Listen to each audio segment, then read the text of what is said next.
The day Lucy Beckett rode into Caldwell, Kansas, she had nothing left but a swayback mare, a carpetbag with a broken clasp, and a reputation she had not earned but could not escape. The year was 1878, and Caldwell sat at the edge of the Kishom Trail like a burr caught on a saddle blanket, rough, stubborn, and impossible to ignore. The cattle drive still churned through its main street in summer, turning the dust into a brown river of hooves and bellowing, and the saloons did brisk business every evening when the drovers came in with money burning holes in their pockets. It was not the kind of town a decent woman arrived in alone, without a husband at her side or a letter of introduction tucked in her hand. But Lucy Beckett had not had the luxury of arriving anywhere the proper way for quite some time. She was 24 years old, though she sometimes felt twice that. Her hair was the color of dark honey, pinned up beneath a travel-worn bonnet that had once been a cheerful shade of blue and had since faded to the color of a winter sky. Her eyes were the pale gray-green of sage after rain, watchful and careful in the way that eyes become when a person has learned that the world does not often give second chances. She was not beautiful in the showy way of the women who worked the dance halls, but there was something about her face, a kind of quiet steadiness, that made people look twice. She had come from Wichita, before that from Abilene, and before that from a small farm outside Dodge City where she had lived with her husband, Roy Beckett, until Roy Beckett had gotten himself shot dead in a card game over a debt he had not told her he owed. That had been 2 years ago. She was still paying the debts he had left behind, not in money, she had none, but in the way people looked at her. Roy had not been a good man, and people who had known him assumed that his wife must have known it, which meant she must have been complicit, which meant she was not the sort of woman who deserved a warm welcome anywhere she stopped. She had tried Wichita. She had found work as a laundress and lasted 4 months before the woman who owned the boarding house recognized her last name and told her to pack her things. She had tried Abilene. She had gotten a position helping in a dry goods store until one of Roy's old associates showed up and started telling stories. The stories were not true, but truth had very little to do with how stories spread in a cattle town. Caldwell was supposed to be different, a fresh start. She had heard from a woman on the stage that the town had a new schoolmaster who had just left to go back east and that the town council was looking for someone to take over the schoolhouse. Lucy had been educated. Her father had seen to that before he died back in Missouri, back when the world had still made a kind of orderly sense. She could teach. She could handle children. She could start over. The mare clomped slowly down the main street of Caldwell, and Lucy kept her eyes forward and her chin level, the way she had learned to ride through towns where she did not know if she was welcome. The street was busy with mid-afternoon commerce. A blacksmith rang his hammer. 2 women in good dresses crossed near the millinery shop, not looking at her. A group of cowboys lounged outside the Lone Star Saloon, their hats tipped back, watching the world with the lazy attention of men who had nothing pressing to do until nightfall. One of them was Perry Wallace. She noticed him the way you notice something that is perfectly still while everything else is moving. He was leaning against the post outside the saloon, not drinking, not talking much, just watching. He was tall, even slouched against the post. She could tell that with the kind of build that came from years of honest physical labor rather than anything God-given. His hat was a battered brown felt. His shirt was clean despite the trail dust on his boots, and his jaw had 2 days of dark stubble on it. He might have been 27 or 28. His eyes, when they found hers across the distance of the street, were the warm, steady color of good dark earth after plowing. He did not whistle. He did not call out anything inappropriate. He simply watched her pass with a calm, uncomplicated attention that she found, for reasons she could not immediately identify, more unsettling than the whistles would have been. She looked away and kept riding. The town council met in the back room of the land office, and Lucy tied her mare to the post outside and went in with her letter of reference from the pastor in Abilene, and the certificate of education she had gotten from the county school board in Missouri before everything fell apart. The man behind the desk was named Hector Greaves, and he had the round, watchful face of a man who had learned to be cautious with other people's money. He looked at her references. He looked at her. He looked at her left hand, which still bore the faint impression of a ring she no longer wore. "You are a widow, Mrs. Beckett." "I am." "And your late husband, what was his business?" She had learned to answer this question without flinching. "He worked cattle drives. He died in an accident in Dodge City." The word accident was a stretch, but a card game gone fatal was close enough to an accident if you squinted at it from the right angle. Hector Greaves studied her for a long moment. Then he looked back at the papers and said that the position paid $12 a month and came with the use of the small room attached to the rear of the schoolhouse. School would begin Monday next. Did she want the position? She said yes before he could change his mind. The schoolhouse was a single room of unpainted wood at the north edge of town, with 8 long benches, a potbelly stove, a blackboard that had gone gray with age, and the small room at the back that contained a cot, a wash basin, and a window that looked out at the prairie. It was the least comfortable lodging she had occupied in 2 years, and she loved it immediately. It was hers. Nobody could tell her to leave it. She spent the first evening sweeping it out and taking stock of what she had, which was very little, and what she needed, which was a great deal. She needed chalk. She needed primers. She needed a lamp that did not flicker at the slightest breath of wind.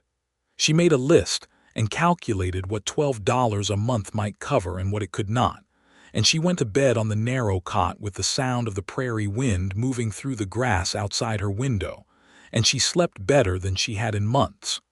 The trouble started, as trouble in Caldwell often did, at the Lone Star Saloon. Lucy had been in town 3 days when she went to McCready's general store to buy chalk and a small bottle of lamp oil. The store was busy, and she waited her turn at the counter with her list in her hand, and she did not notice the 2 men who came in behind her until one of them said her name, said it the way people said it in Abilene, with a particular weight on the syllable that meant they thought they knew something about her. "Lucy Beckett." "Well, I'll be damned." She turned. The man was short and heavyset, with a salt-and-pepper beard and small, mean eyes. His name was Carver Dunn, and she recognized him immediately, though she wished she did not. He had ridden with Roy on at least 2 cattle drives, and he had been in the saloon the night Roy was shot, and he had told stories about her in Abilene that had cost her the job at the dry goods store. "Mr. Dunn," she said, keeping her voice level. "Didn't expect to find Roy Beckett's widow teaching children," he said, loud enough that the other 3 people in the store could hear him. "Thought you'd have moved on to more profitable work by now." She felt the flush rise in her face and forced it back down. "I am here for chalk and lamp oil, Mr. Dunn. I will thank you to let me conduct my business." "Roy used to talk about you," Dunn said, grinning at his companion, a younger man with a weak chin who grinned back without understanding what the joke was. "Said you were real particular about your reputation. Called it your best asset." He said it in a way that made the word asset sound like something else entirely. She turned back to the counter and found that Mr. McCready, the store owner, was watching the exchange with an expression of mild discomfort that told her he was not going to intervene. She told him what she needed. She paid for it with careful, counted coins. She picked up her wrapped parcel, turned around, walked past Carver Dunn without looking at him, and went out the door. She made it half a block before the shaking started in her hands. She was standing at the edge of the boardwalk, gripping the parcel and trying to breathe steadily, when she heard boots on the wood planks behind her. She turned quickly, half expecting Dunn, and found instead the cowboy from the other day, the tall one with the dark felt hat and the earth-colored eyes. He was carrying a coil of rope over one shoulder and had apparently been heading into the store when he stopped. "You all right?" he asked. "Perfectly fine," she said, the way she always said it. He looked at her hands, which were still not entirely steady. He did not say anything about that. He said, "I'm Perry Wallace. I work out at the Double M Ranch just east of town. You're the new school teacher." "Lucy Beckett," she said. "And yes." He nodded once, the way men of few words nod when they are cataloging information. "That fellow in there give you trouble. Nothing I cannot manage." Perry Wallace looked at the door of the general store, and then he looked back at her, and there was something measured in his expression, like a man deciding which way to ride around a difficult stretch of terrain. "He's got a mouth on him," Perry said. "Carver Dunn. Been known to cause problems for people who can't afford problems. I am aware of his character. You know him from before." She met his eyes directly, the way she had taught herself to do. "My late husband was acquainted with him. Mr. Dunn seems to believe that acquaintance extends to me, and to whatever opinion of me he has formed from my husband's conversation. I can assure you it does not." Perry Wallace absorbed this. Then he said simply, "I believe you." It was such a plain statement. No flourish, no qualification. Just 3 words delivered the way a man states a fact about the weather or the condition of a road. She felt something shift in her chest, some tightly wound thing that had been wound for 2 years, and she looked away because she did not want him to see whatever had crossed her face just then. "Thank you, Mr. Wallace," she said. "Good afternoon." She walked back to the schoolhouse without looking back, but she was aware, for longer than she should have been, of the particular quality of silence he left on the boardwalk behind her. The school opened on Monday with 11 children between the ages of 6 and 13, which was a reasonable number for a cattle town where families tended to be as transient as the herds. The children were, on the whole, a good group, curious, a little wild around the edges in the way that frontier children became when their daily lives involved livestock and open space, but eager to learn once they understood that Lucy was not going to waste their time with nonsense. She was a good teacher. She had always known this about herself.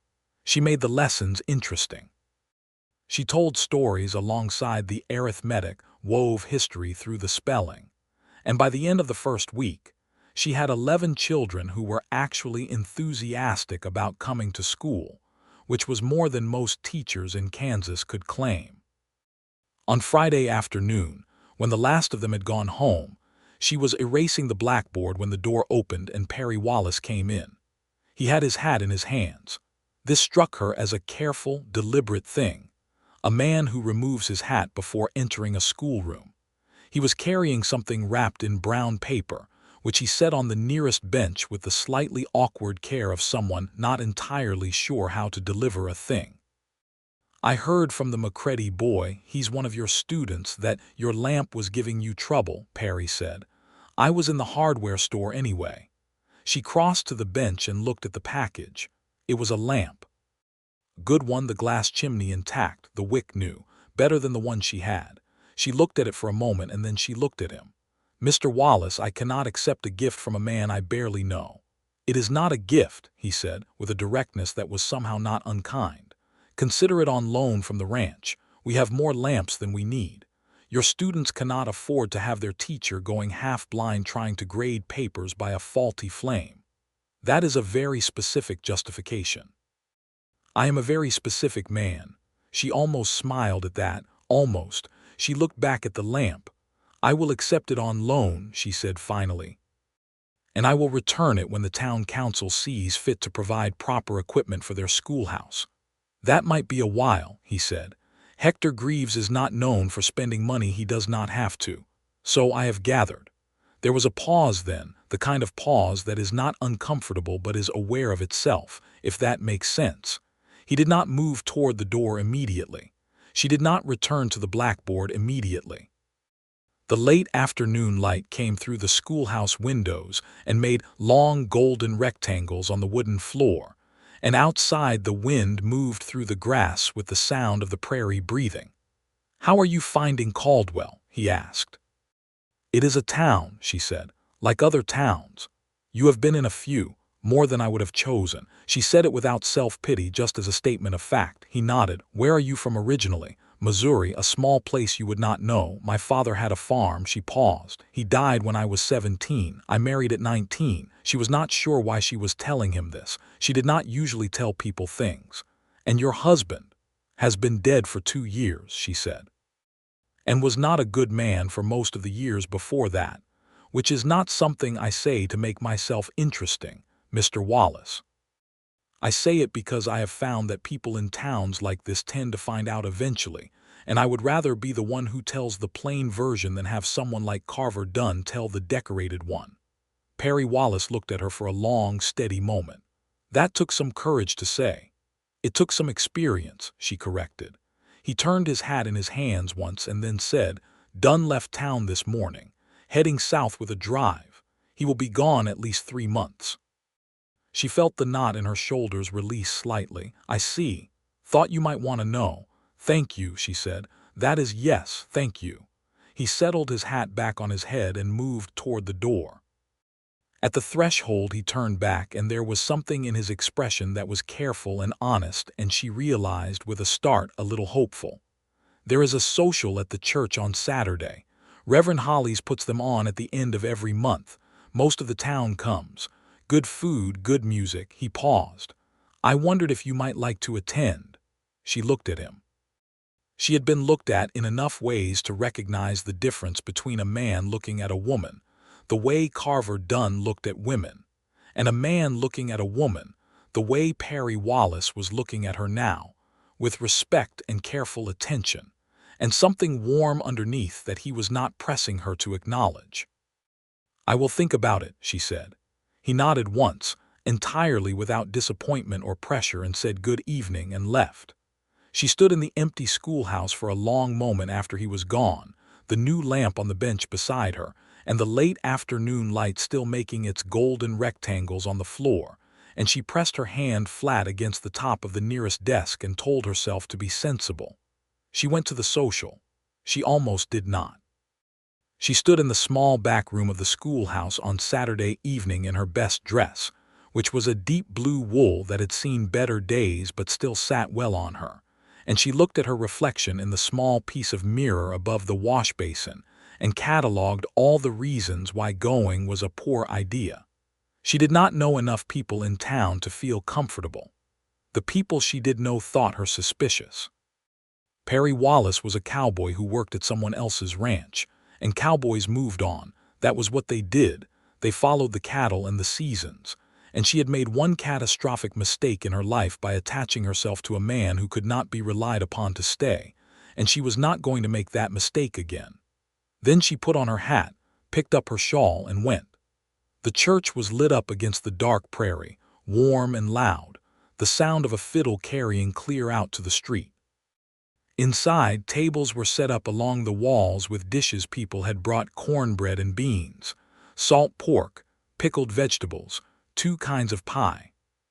The Reverend Hollis, a small cheerful man from Ohio who had come west with genuine missionary conviction and a complete inability to be discouraged, greeted her at the door and introduced her to his wife, Martha, who had the bright, immediate warmth of someone who made friends the way other people breathed, without effort and without thinking about it. Our new school teacher, Martha Hollis said, taking Lucy's hand. We have been hoping you would come. Come in, come in. I want you to meet everyone.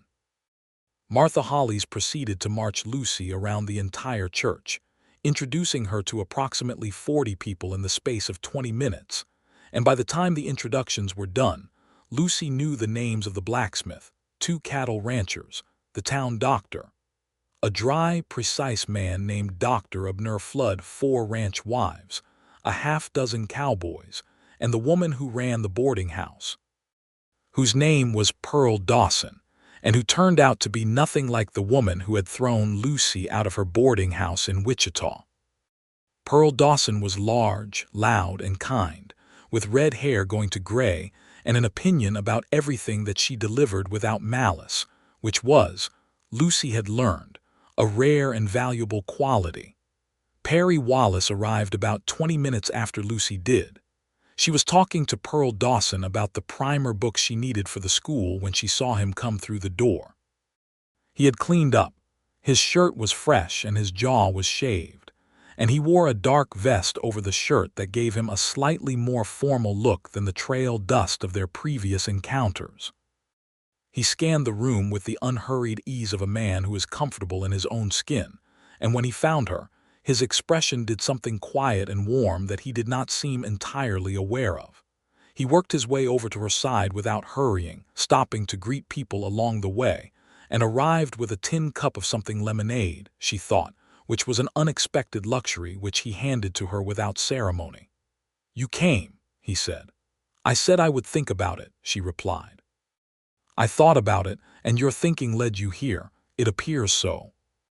Pearl Dawson was watching this exchange with the specific level of attention that women in small towns bring to bear on the interactions between unmarried men and unmarried women, which is to say, an attention that misses nothing and forgets nothing. But Pearl Dawson, unlike some, was kind about what she did with what she observed, and she simply smiled into her cup and let the conversation move on. The fiddle picked up a faster tune, and several couples moved to the center of the room to dance.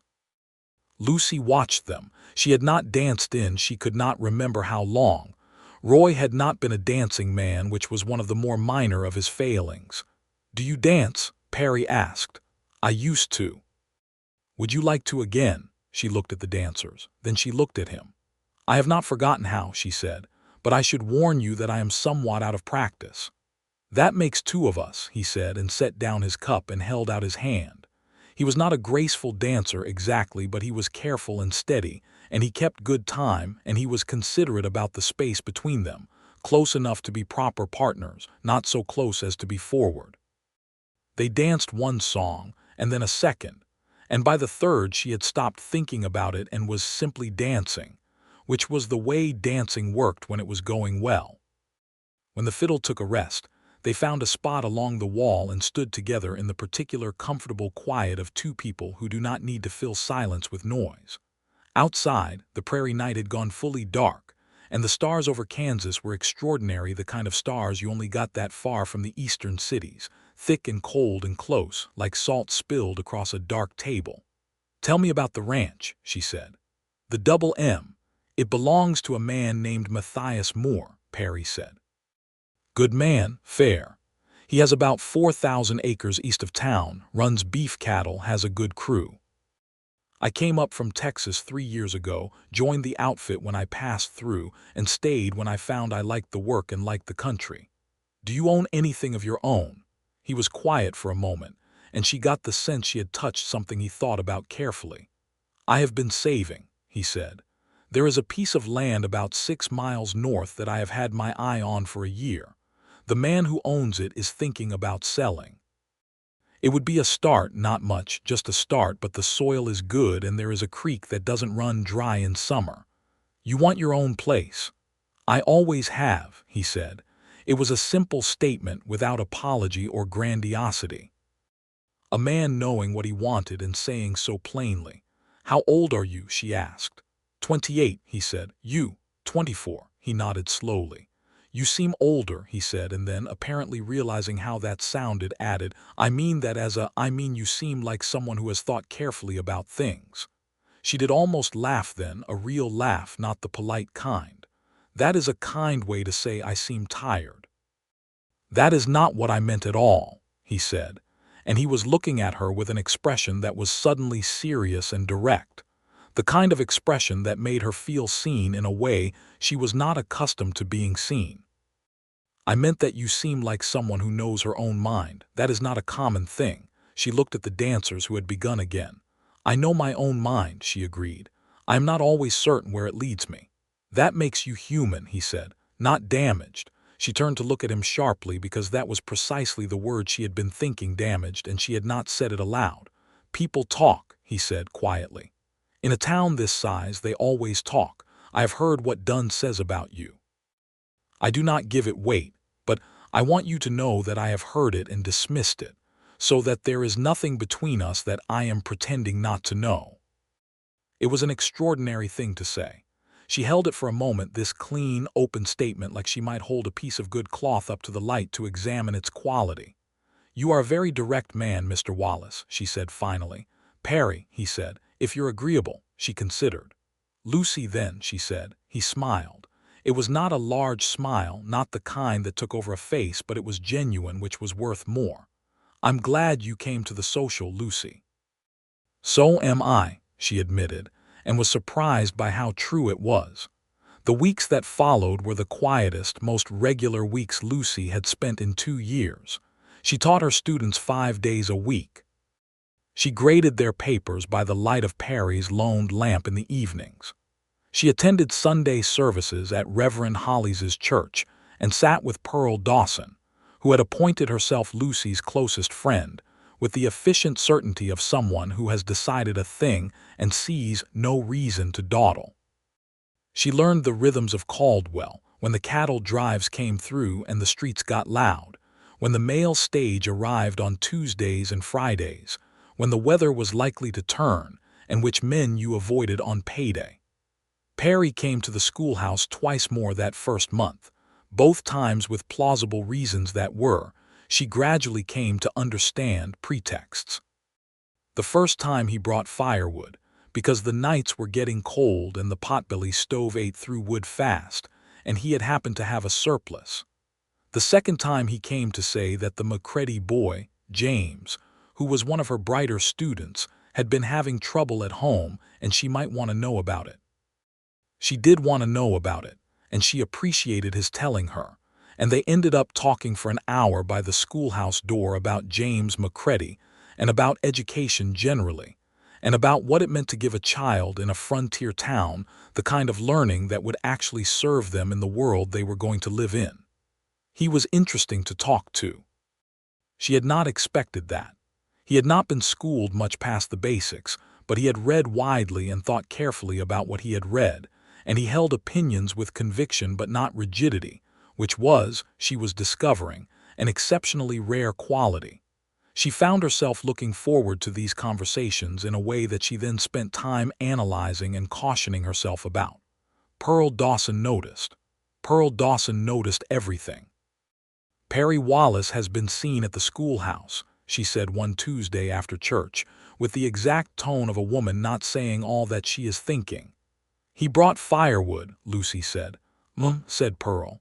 "And information about a student." Said Pearl again. "He is simply being neighborly."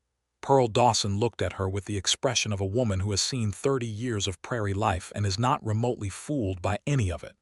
"Perry Wallace has been working at the Double M for 3 years," she said, "and in 3 years I have never seen him bring firewood to any neighbor unbidden. He is a good man, Lucy. One of the genuinely good ones. They are not common." "I know he is a good man," Lucy said carefully. "Then why do you look like you are planning to run?" Lucy opened her mouth and then closed it. She looked out at the street, where the mid-November wind was sending leaves and dust spiraling in small, brief tornadoes. "Because the last time I trusted my own judgment about a man," she said quietly, "I ended up married to Roy Beckett." Pearl put a warm, large hand over hers. "Roy Beckett was a particular kind of man," she said. "Perry Wallace is a different kind entirely. You are allowed to see the difference, sweetheart." Lucy thought about that for a long time after. She thought about it while she was teaching long division to the older children. She thought about it while she was walking to the well for water. She thought about it on a Saturday afternoon when she was sitting outside the schoolhouse in the thin November sun, mending a tear in her coat, and Perry Wallace rode up on a solid bay horse and stopped in the road and looked at her with the careful warmth that was beginning to be the thing she recognized him by before she even fully registered his face. "I am riding out to see the north parcel this afternoon," he said. "The man who owns it has agreed to meet me. Would you like to come? It is good riding country and the view is worth the trip." She set down the coat. She looked at him for a moment, this steady, uncomplicated man with the dark earth eyes and the honest hands and the careful attention that never pressed or demanded anything. Then she folded the coat over the railing and went inside to get her bonnet. The land was extraordinary. She had not expected to feel anything in particular about a parcel of Kansas prairie. But when they rode out to it, 6 miles north as he had said, the town falling away behind them and the grass coming up on all sides in great swaying waves, she understood why he had been looking at it for a year. It was a gentle rise of land, not dramatic, just enough elevation to see for miles in every direction, and at the bottom of the rise a creek ran clear and cold through a stand of cottonwood trees that had gone gold with the season. The soil at the edge of the creek was dark and rich, the kind of soil that wanted to grow things. The owner, an older man named Carl Simons, who was selling because his knees had given out, and he was going to live with his daughter in St. Louis, met them at the boundary line marked with old fence posts. He and Perry talked the matter over while Lucy walked down to the creek and stood listening to the water, watching the cottonwood leaves come down in slow spirals. She was thinking about what it would mean to have a piece of ground you could call your own, something that could not be taken away because of a man's gambling debts, something that was yours. When Perry came down to the creek, he looked satisfied in a contained way, like a man who has taken a step he has been planning for a long time. "You bought it," she said. "We shook hands on it. I will go to the land office Monday." He stood beside her, looking at the water. "What do you think of it?" "I think it is beautiful," she said honestly. "I think whoever builds here will be lucky." He looked at her then, and there was something in his expression that was no longer quite as restrained as it had been, something that said this is the moment if there is a moment. "I have been hoping," he said carefully, "that it will not be a solo enterprise." She looked up at him. The afternoon light was going golden and long across the grass, the way it did in November when the sun stayed low, and the creek made its quiet sound, and the cottonwood leaves came down. "Perry," she said, and her voice was gentler than she usually let it be, "you do not know what you would be taking on. I have a name that is not well regarded in this part of Kansas. I have the history of a man who dragged that name through things I did not choose. I have no money and no family and no—" "Lucy," he said. She stopped. "I know all of that," he said. "I have known all of that since about the second time we spoke, and I have been standing here a full year's weight of feeling that I will not try to make something less than it is." He turned to face her fully, his hat in his hand the way it had been that first afternoon in the schoolhouse, that careful, deliberate thing.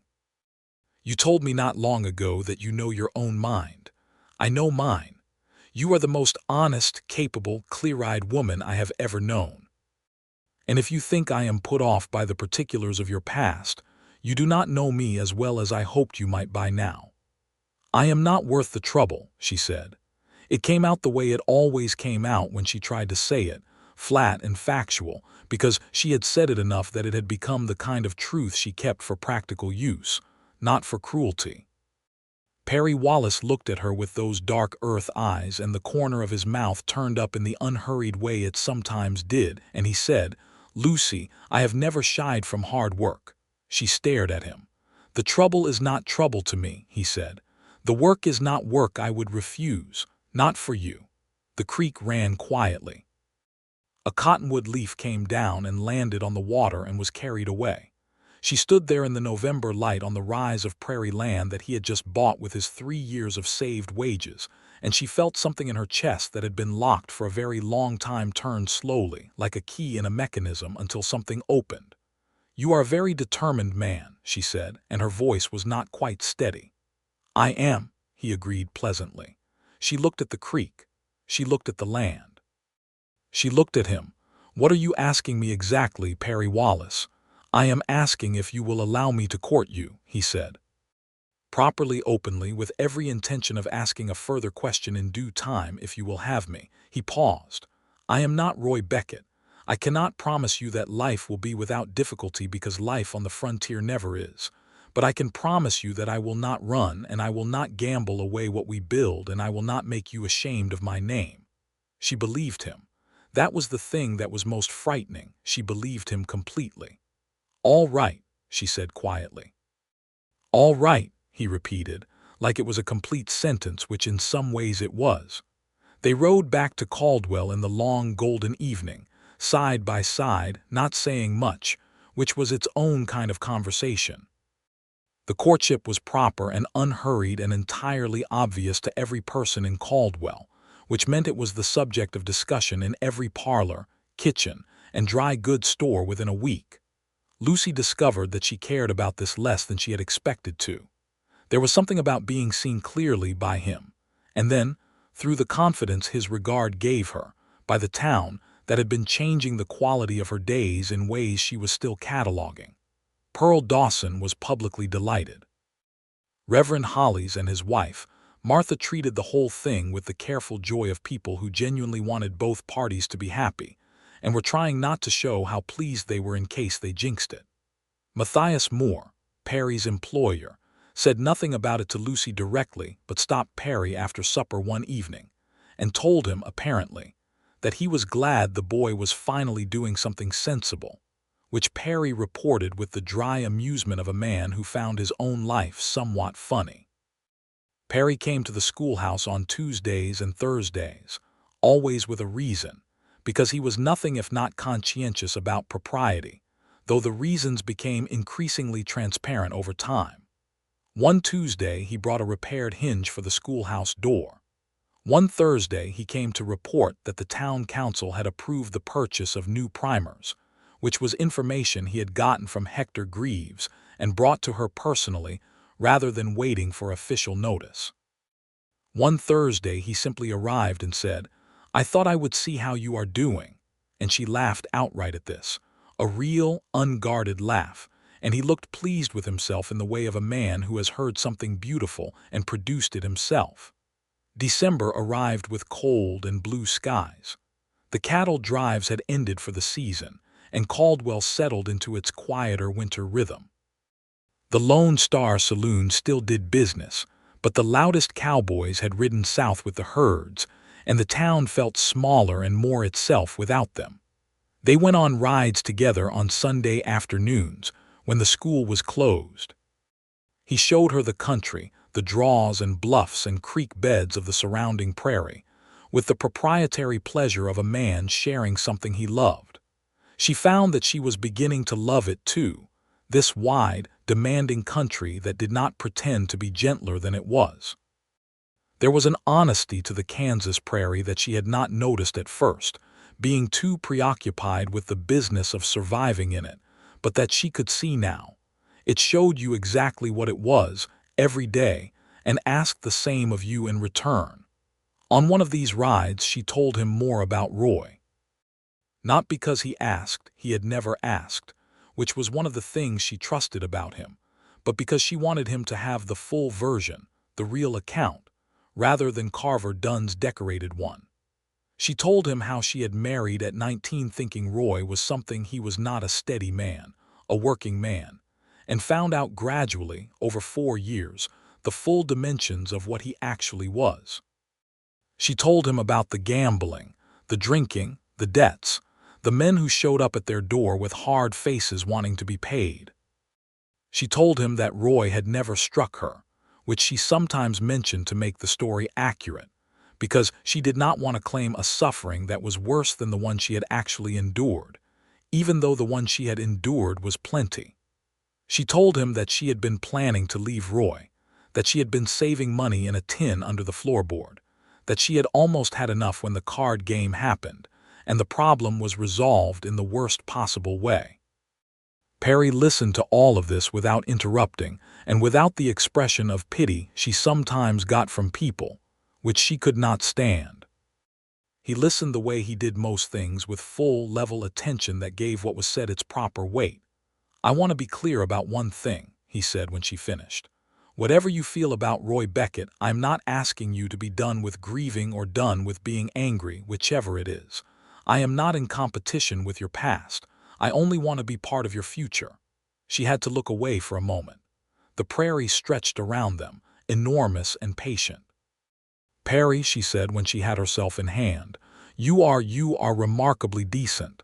"My mother would be glad to hear that," he said. "She had concerns when I came west." "Where is she?" "Tennessee." "She is alive and well and will probably outlast us all through sheer stubbornness." He said it with a warmth that told her everything about his relationship with this woman he had ridden away from. "I write to her. She writes back eventually when she feels the spirit move her. She sounds formidable." "She is. You would like her." He said it easily, without performance, and she understood what it meant, the casual way a man mentions a meeting that he already considers part of the future. January brought snow, and Perry came to the schoolhouse one morning during a blizzard to help her bank the stove properly and make sure the flue was clear, because the potbelly stove was old, and he did not trust it to behave sensibly in extreme cold. They spent an afternoon in the schoolroom with the snow howling outside and the stove doing its best, and she made coffee on the small spirit stove she kept in her room, and they sat at one of the student benches with their cups and talked for 3 hours about everything about Tennessee and Missouri, about what they each remembered of their fathers, about books they had read and things they had seen in the various corners of this enormous country. He had ridden through New Mexico territory once, he said, and had stood at the edge of a canyon so large that it had taken him several minutes to understand what he was looking at. "The earth just opens," he said. "It is the most violent and beautiful thing I have ever seen." She told him about the Mississippi River, which she had crossed once as a child, and how it had seemed impossible that something could be that wide and that brown and that inexorable, just moving, all the time, enormous and indifferent to whatever happened on its banks. "You have a poet's way of describing things," he said. "I have a teacher's way," she corrected. "Precision is not the same as poetry." "It can be," he said, looking at her. She felt the warmth of the stove and the warmth of his attention in equal measure, and did not argue the point. In February, something happened that changed the texture of everything. Carver Dunn came back from the South. He was thinner than he had been in the fall, and he had a bruised quality around the eyes that suggested the cattle drive had not treated him well. He took a room at the boarding house, not Pearl Dawson's. She had the excellent sense not to take his money, and within 48 hours he had established himself at the Lone Star with enough whiskey in him to make him voluble and enough spite in him to make what he said pointed. What he said was specific. He had heard about Lucy Beckett and Perry Wallace, apparently, from someone passing through on the stage, and he seemed to find this personally offensive, the way men who feel themselves to be authority on a woman's character feel offended when the woman in question does not stay in the diminished place they have assigned to her. He began telling his version of Lucy's story, the decorated version, in the Lone Star, with the whiskey giving it extra color. Lucy heard about this from Pearl on a Wednesday morning. She sat with it for the rest of the day, feeling the old familiar cold weight of it, the sense of the walls of a town closing in again. When school was done and the children had gone home, she sat at her desk and looked at the door and thought about Wichita, thought about Abilene, thought about the chain of fresh starts that had all ended the same way, and felt for the first time in months the old conviction that she should simply move on before it got bad. She was still sitting there when Perry came through the door. He looked at her face and said nothing for a moment. He set his hat on a bench and pulled a stool close to her desk and sat down. "Tell me," he said. "You have probably heard already," she said. "I have heard what Dunn is saying," he said evenly. "I want to hear what you are thinking." She looked at him steadily. "I am thinking that perhaps Caldwell is not so different from Wichita and Abilene. I am thinking that Carver Dunn has a longer reach than I accounted for. I am thinking," she paused, said the rest of it plainly, "I am thinking that if I leave now before things get worse, I spare you a difficulty you did not sign on for." Perry was quiet for a moment. Then he said, "No." "Perry, no," he repeated, with a calm firmness that was not anger but was absolutely without bend. "You are not leaving, not because of Carver Dunn. This is my decision to make. And I am making mine, which is that I am going to the Lone Star tonight, and I am going to speak plainly to Carver Dunn about the consequences of continuing to slander the woman I intend to marry, and Dunn is going to make a calculation about what is in his best interest, and he is going to stop." She stared at him. "You cannot threaten a man in a saloon." "I have no intention of threatening anyone," Perry said, with the particular patience of a man who has thought about something more carefully than the person he is talking to. "I intend to have a conversation, in public, where several witnesses can testify that it is civil. I will explain to Dunn that his stories are untrue, that I know them to be untrue, and that should he persist in telling them, I will take the matter to Sheriff Ballard, who is, I should mention, a man who does not like Carver done particularly. He paused. I will also mention that I have spoken with 2 men who were present the night Roy Beckett was shot, and that the account of what actually happened is rather different from the story Dunn tells, and that I would be happy to make that version public. She stared at him. You looked into what happened to Roy. I asked around, he said simply, last autumn, when I understood what Dunn was doing to your reputation. She absorbed this. And what did you find? That Roy Beckett was shot by a man he had cheated, that Dunn was not present at the table but arrived after, and that any story he tells about that night is by definition second-hand and distorted. He looked at her directly. Your name is clean, Lucy. Dunn has been dragging something through the mud that he does not own and never did. She felt something strange in her eyes and pressed her hands flat on the desk to center herself. You did not tell me you had looked into this. I was not certain what I would find, he said. I did not want to raise hopes I could not back up, and then when I did find it, I was not sure you would welcome the intrusion. You are a private person. I am, she said, but in this case she stopped. Thank you. You do not have to thank me. I want to, she said. Please let me. He held her gaze, and the thing she felt looking at him then was so large and so clear that she had no business pretending it was anything other than what it was. I love you, she said. It came out without her entirely intending it, without calculation, the way something true sometimes does when you have been holding it back too long, and the container finally fails. Perry Wallace's expression did something she had never seen it do, went briefly unguarded, undefended, as open as the prairie itself. Then carefully, as if he was afraid of moving too fast, he reached across the desk and took her hand in both of his, the way you might hold something that matters. I was going to say it first, he said.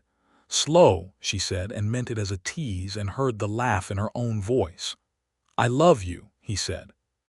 I have loved you since approximately that first afternoon in the schoolhouse, when you told me the plain version of your story before I could hear the decorated one, and I thought, there is a woman who knows the worth of truth. He shook his head slightly. And every day since then has added to it. She looked at their joined hands. She thought about all the mornings she had ridden into town she did not know, with her carpetbag and her faded bonnet, and the particular armor of a woman who has learned that the world does not often give second chances.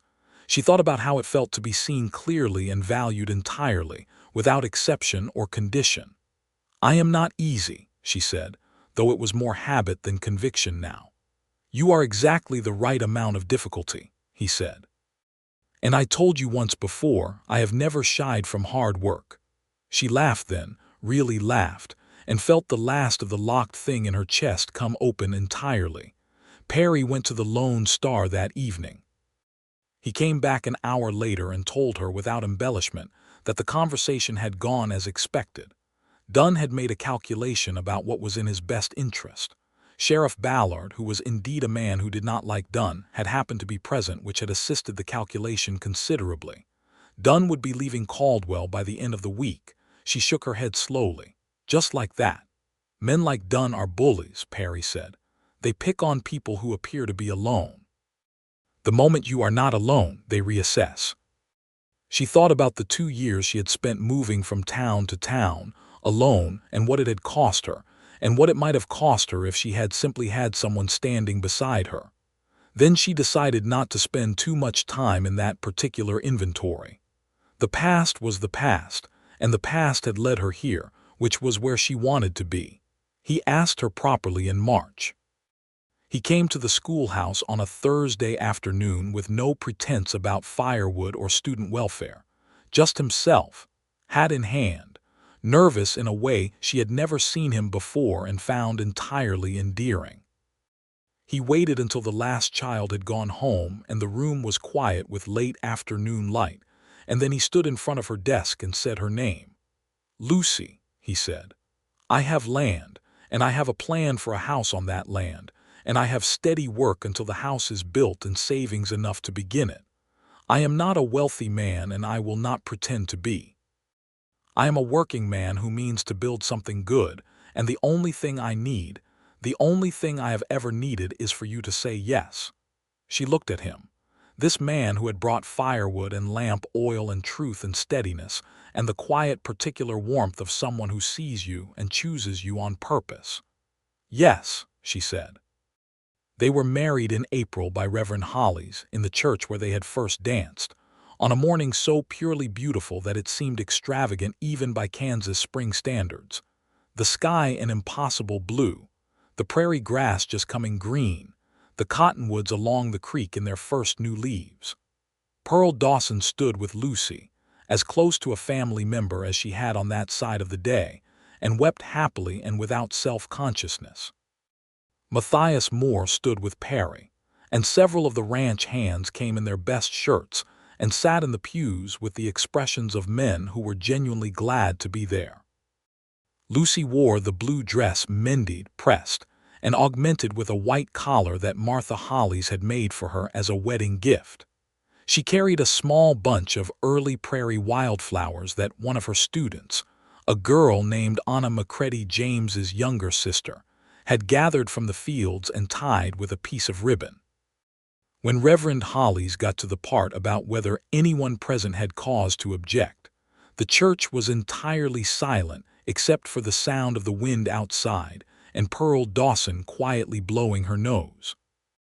Perry's face when she came down the aisle was the thing she would remember longest, not the dress or the flowers or the particular blue of the April sky, but his face, calm and certain and luminous with something that she now knew the name of, watching her come toward him the way the land watches the rain, entirely ready. She said her vows clearly. He said his quietly, in the register he reserved for things that mattered. When Reverend Holly said he could kiss his bride, Perry held her face gently in both hands the way she had come to know he would, with the careful reverence of a man who understood that some things are worth being careful with, and kissed her once, softly, in front of God and Caldwell and the blue April morning. The Double M gave Perry a house on the property to live in, as Foreman Matthias had promoted him after the land purchase, apparently having been waiting for Perry to have a settled reason to stay permanently. While Perry began building on the north parcel on weekends and in the long summer evenings. Lucy finished the school year, closed the schoolhouse in June, and spent the summer helping build their house. She was not a skilled carpenter, but she was capable and quick to learn, and Perry taught her without condescension, the way he did everything, with patience and the occasional dry joke. The house rose slowly through the summer, a proper two-room structure to start, with a kitchen hearth and a good wood floor and windows that faced south to catch the light. Perry was meticulous about the foundation, checking it 3 times before he was satisfied it would hold, and Lucy teased him about this, and he said that a foundation was worth any amount of time because once you had laid it, you had to live with it, and she said she understood that principle extremely well, and they both knew they were not entirely talking about construction. By September, the house was framed and roofed. By November, it was complete enough to live in, and they moved from the Double M house to the north parcel with a wagon loaded with the modest inventory of their combined lives. The lamp, the good blue dress, Perry's books, her primers and school papers, the quilt that Martha Holly's had organized the women of the church to make for them as a housewarming gift. She stood in the doorway of the new house on the first evening they slept in it, looking out at the prairie in the last of the November light, the creek visible in its stand of cottonwoods, the grass pale gold with the season. Perry came and stood behind her and put his hands on her shoulders, and they stood together looking at it, the land that was theirs, the house they had built, the country that had held them both through separate difficulties until it had brought them to the same place. "I keep waiting for something to go wrong," she said quietly. He pressed his lips to the side of her head.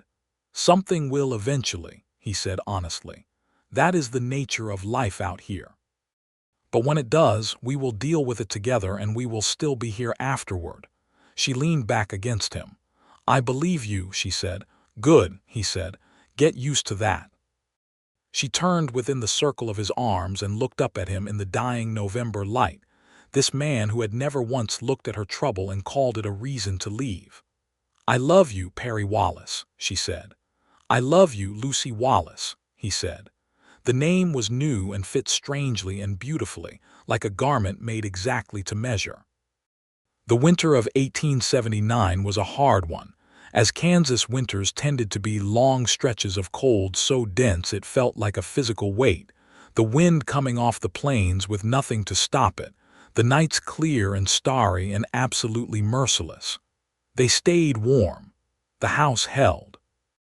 Perry had been thorough about the insulation and the hearth drew well, and the stack of firewood he had put up in autumn was ample. They were not lonely.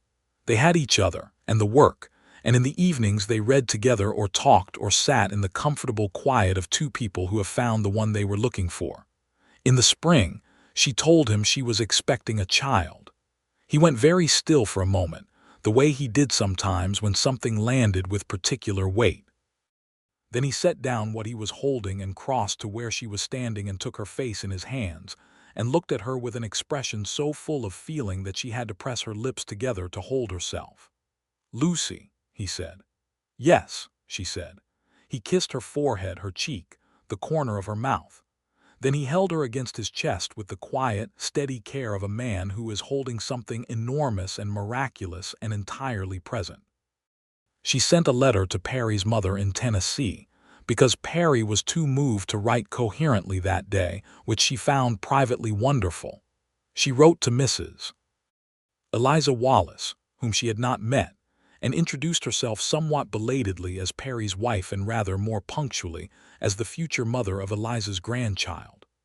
Eliza Wallace wrote back within 3 weeks, which was remarkable time for a letter from Tennessee, and the letter was warm and dry and funny in a way that explained exactly where Perry had gotten those qualities. And it said, among other things, that she intended to come west in the summer if Lucy would have her. Lucy wrote back and said that she absolutely would. In the meantime, the Double M expanded its cattle operation, and Perry's responsibilities grew accordingly. He was building a reputation as a man who could be trusted with complicated decisions, which was the most valuable reputation a ranching man could have. He began talking, carefully and with his usual precision, about the possibility of running a small cattle operation of their own on the North Parcel, nothing to compete with the Double M, just enough to give them an income independent of someone else's wages. They had the land. They had the creek. They had the willingness to work. Lucy, whose pregnancy was progressing well under the watchful attention of Dr. Abner Flood, whom she had decided she liked despite his dryness, had been approached by the Caldwell Town Council about continuing to teach part-time in the fall, which she was inclined to accept. Education mattered to her in the specific way that things matter when you have seen what the absence of them costs people. She negotiated with Hector Greaves for better primers and a new stove, and Hector, who had developed a cautious respect for her over the months she had been in Caldwell, agreed to both. Pearl Dawson, who was on the town council in a semi-official capacity that everyone recognized and no one had bothered to formalize, backed her up with the particular rhetorical efficiency of someone who has made up her mind. Eliza Wallace arrived in July on the afternoon stage, a small, erect woman with gray-streaked dark hair and Perry's eyes, the exact same warm earth color, and an expression that cataloged everything it saw with the comprehensive efficiency of someone who has spent a lifetime making assessments and acting on them. She stepped off the stage, saw Perry, said, "You need a haircut," and then saw Lucy, and her expression changed into something that was warm and decided in the same breath. "You are exactly what I hoped for," she said, taking Lucy's hands in hers. "I can tell that immediately." "I am glad," Lucy said. "I was a little nervous." "Don't be," Eliza said. "I raised that boy to know the difference between real and counterfeit, and he has found the real thing. That is all I needed to know." Perry, standing beside them, looked at Lucy with a particular helpless expression that said, "My mother does this." And Lucy laughed and squeezed his hand and felt herself part of something larger, a chain of people who were connected and intended to stay that way. Eliza stayed for 6 weeks and was useful in approximately 40 different ways. She knew things about childbirth and about cattle, and about the management of households in remote places that Lucy absorbed gratefully. She had strong opinions about everything and expressed them without apology, and Lucy liked her immensely, which Perry found both gratifying and slightly alarming, because two decisive women agreeing about things in a small house left very little room for anyone to suggest a different approach. The baby came in September of 1880. A boy, healthy and loud, with Perry's dark hair and Lucy's gray-green eyes, which was a combination that Lucy found beautiful and Perry found entirely overwhelming in the best possible way. They named him James Elijah Wallace James for Lucy's favorite student, who had turned out, with a year of good teaching and some stability at home, to be one of the brightest children she had worked with, and Elijah for Perry's father, who had died some years before. Eliza, who had gone back to Tennessee in August with the intention of returning when the baby came, received the letter announcing James Elijah's arrival and wrote back that she would be on the next stage she could reasonably arrange, and that Perry was to make sure the house was warm and that Lucy was resting properly, and that she was pleased about the name. Life on the North Parcel in the years following James Elijah's arrival took on a rhythm that Lucy had not believed she was capable of, not because the rhythm was simple, because it was not, but because it was hers. She taught part-time, 3 days a week, which gave her both the engagement of the classroom and the time to be what she wanted to be at home. Perry worked at the Double M through the week and built their cattle operation on the parcel on weekends, starting with 12 head and a determination to do the thing properly. By the time James Elijah was 2, they had 30 head and a plan for a proper barn. By the time he was 3, the barn was built, and James Elijah was already following Perry around with the single-minded devotion of a small boy who has decided his father is the most interesting person in the entire world. Carver Dunn never came back to Caldwell.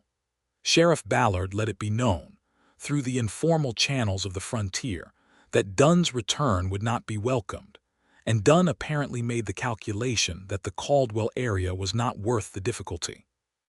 It was not a courtroom resolution justice on the frontier rarely was, but it was a resolution, and it held. The town of Caldwell grew. More families arrived, drawn by the Kishom Trail commerce and then by the prospect of land.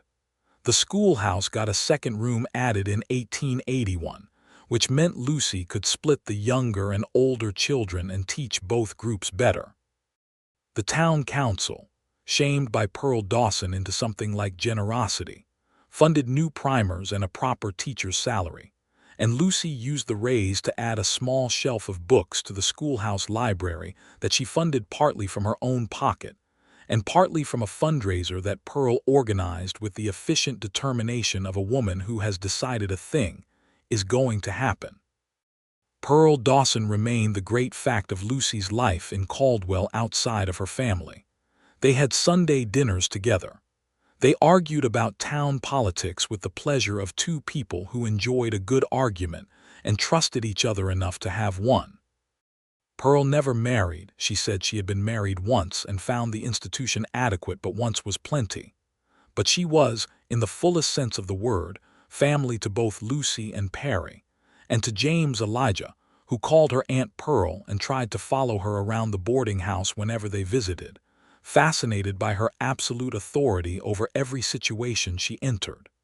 In the autumn of 1882, Lucy had their second child. A girl this time, with Perry's eyes and Lucy's dark honey hair and a temperament that was, from the first weeks, entirely her own, decisive, impatient, and very funny. They named her Clara Mee Wallace. Perry, holding Clara Mee for the first time, looked at Lucy over the baby's head with an expression that she had no words for and did not need any. It was simply love, full and specific and present. "Are you all right?" he asked her when the house was quiet that evening and the children were sleeping and they were sitting by the hearth with the November wind outside. "I am wonderful," she said, And it was true. It was entirely, precisely true. She thought sometimes about the woman she had been when she rode into Caldwell, the careful armor, the faded bonnet, the carpetbag with the broken clasp, the years of moving from town to town with nothing but the conviction that she could survive one more fresh start. She felt a complicated tenderness toward that woman, and a gratitude for what she had not given up, even in the moments when giving up had seemed like the only sensible option. She thought about standing at the edge of Carl Simons's Creek on that November afternoon in 1878, with the cottonwood leaves coming down, and saying that she was not worth the trouble, and hearing Perry Wallace, in his plain and direct and entirely characteristic way, say that he had never shied from hard work. He had meant it. He had meant every syllable of it, and he had proved it in every day since, in the firewood and the lamp, in the conversation with Carver Dunn, in the house he had built board by board in the summer evenings, in the way he listened to her, and the way he stood beside her, and the way he looked at her when he did not know she was watching, still, after years, with the warm, steady attention that had unsettled her that first afternoon in the street. One evening in the spring of 1883, when James Elijah was 2.5 years old, and Clara Mee was several months along in coming, Perry and Lucy sat on the porch of the house they had built together, watching the last of the daylight go golden over the prairie. The creek was running well. The cattle were settled in the lower pasture. From inside the house they could hear James Elijah talking in his sleep, the earnest, complete sentences of a small boy narrating some dream adventure. "Do you remember," Lucy said, "the first time you came to the schoolhouse?" "The lamp," he said. "The lamp," she agreed. "I almost sent you away." "I know." "I almost sent you away about 14 subsequent times," she said, with the calm honesty that had become, between them, not a wound to pick at but a fact they had come through and could regard without flinching. "I know that too," he said. "I am glad you were patient." "I am glad you opened the door," he said. She leaned her head against his shoulder. The prairie light was doing the thing it did best, going from gold to rose to the particular clear blue of a western sky at the end of the day, the stars beginning to show in the east before the west had fully let go of the sun. The wind moved through the cottonwoods in its familiar voice, and the cattle made their quiet sounds in the lower pasture, and the house behind them held everything they had made. She pressed her hand flat over the swell of her middle, feeling the quiet movement there that was becoming more certain by the day, and felt Perry's hand come over hers, warm and certain. "What do you think?" he said. "Boy or girl?" "I have no way of knowing," she said. "Take a guess." "Another boy," she said. "Something tells me another boy." "I'll take either," he said. "Both seem to take to me all right so far," she smiled. "They adore you." "The feeling is mutual," he said simply. The spring deepened into summer, and their third child arrived in July of 1883, another boy, just as she had guessed, smaller at first than James Elijah had been, but making up for it with vigorous opinion about the world from his first hours. They named him Thomas Roy Wallace.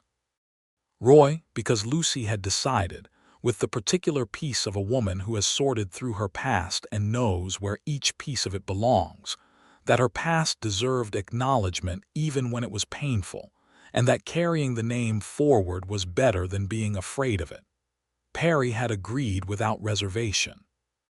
Eliza Wallace made the journey from Tennessee again for Thomas's birth, and stayed through the autumn, and during those weeks the house was full in the best possible way. Perry and Eliza debating the proper management of cattle, James Elijah discovering that his grandmother was an inexhaustible source of stories, and was entirely willing to sit on the porch and tell them until supper. Clara Mee, by now a solid, serious infant with a tendency to observe everything with great concentration, being handed from person to person, and accepting the attention with the air of someone who finds this reasonable. Pearl Dawson came for Sunday dinner every week.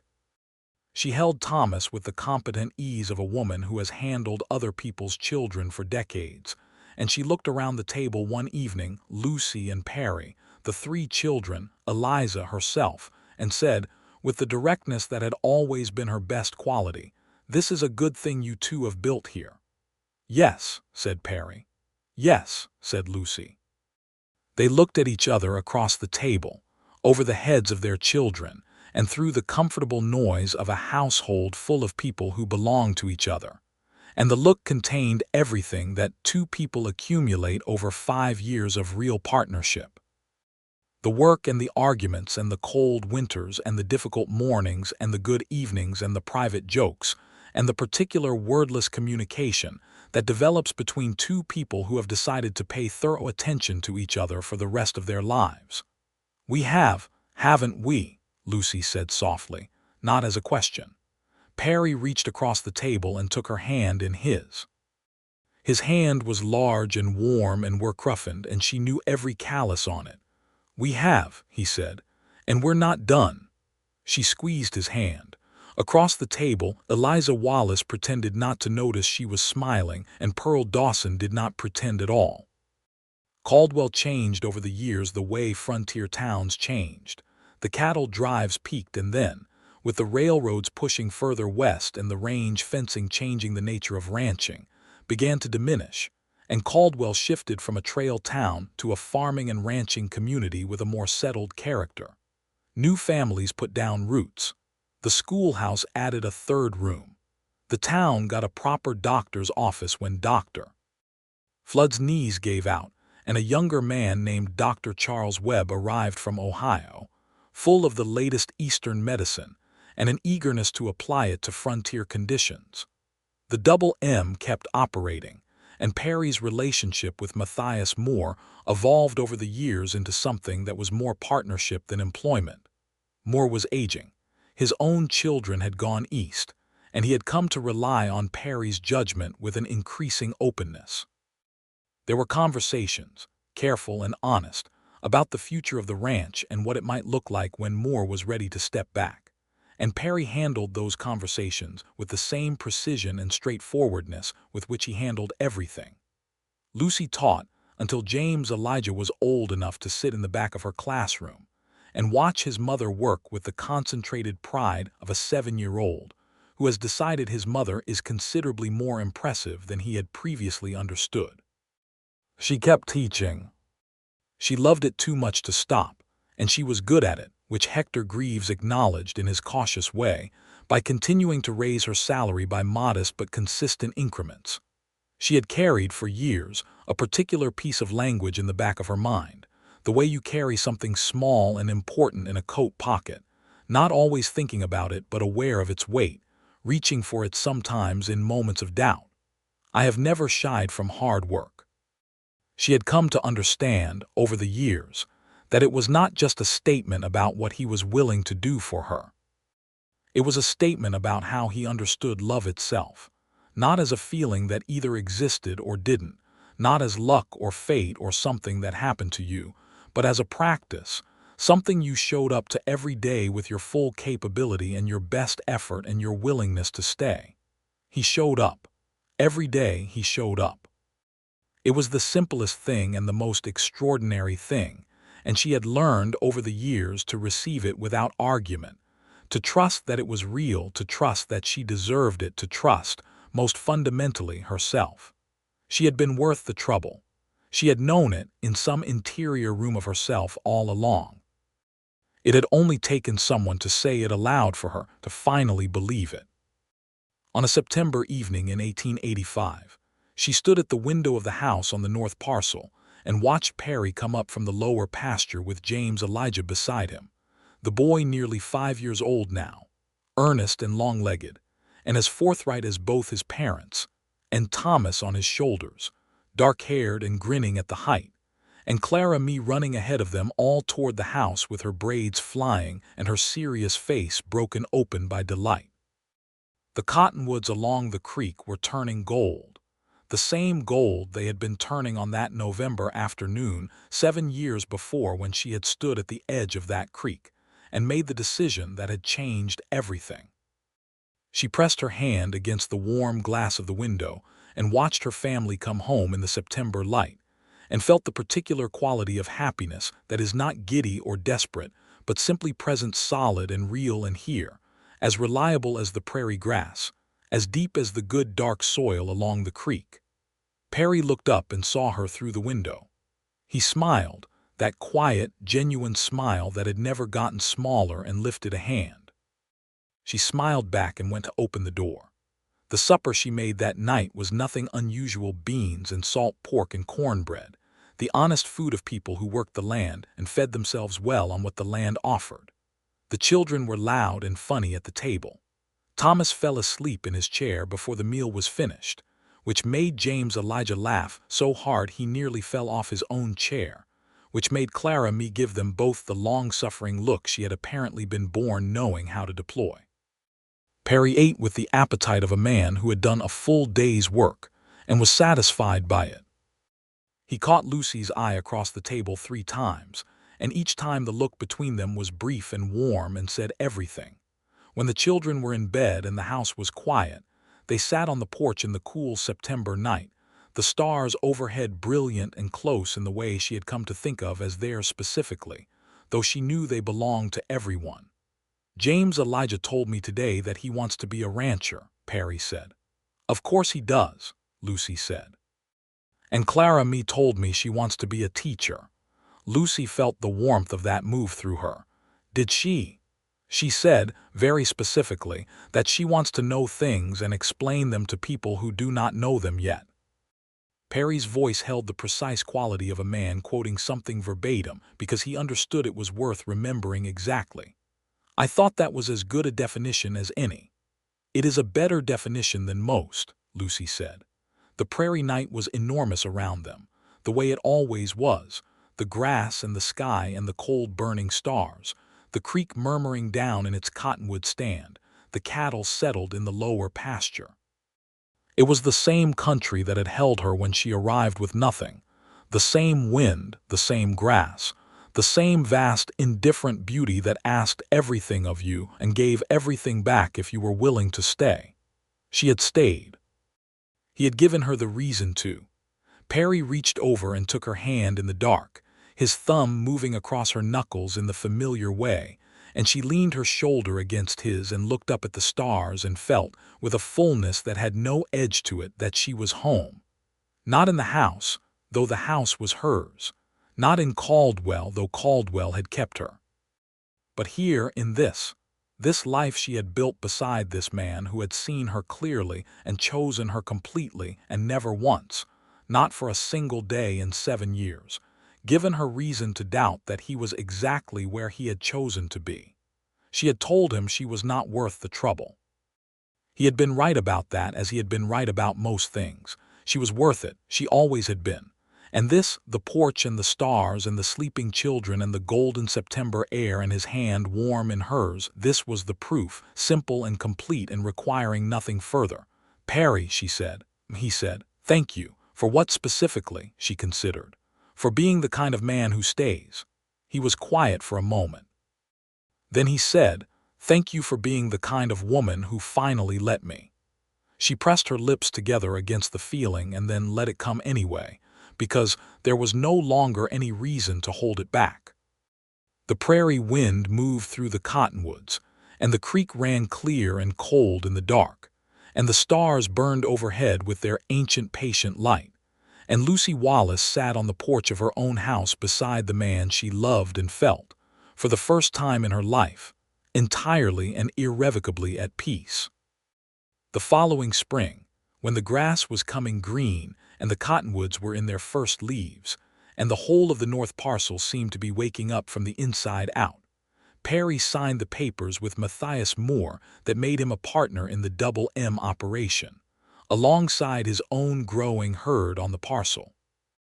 It was the completion of something that had been building for years, a recognition of what he had always been, which was a man who could be trusted with something valuable, and a step toward what he had always intended, which was to build something that would outlast him. He came home that afternoon and found Lucy in the schoolhouse, where she had stayed late to help 2 of the older students with a writing assignment. He waited outside the door, not wanting to interrupt, and she saw him through the window, leaning against the post the way he had been leaning against the post outside the Lone Star Saloon on the day she first rode into Caldwell, tall and still while everything else moved. Watching her with the warm, particular attention that she now understood was simply how he was with her, how he had always been, how he would always be. She finished the lesson and came out into the late afternoon sunlight, and he was smiling, and she could see from across the yard that it had gone well. "Tell me," she said. He told her. She listened. Then she put her hands on either side of his face and kissed him there in the schoolyard in the full light of a Kansas April afternoon, which was not entirely proper, and she did not care in the slightest. He laughed against her mouth. "People will talk," he said. "Let them," she said. And she meant it. She meant it with her whole life behind her and her whole life ahead of her and everything in between, complete and good and fully, finally, entirely hers.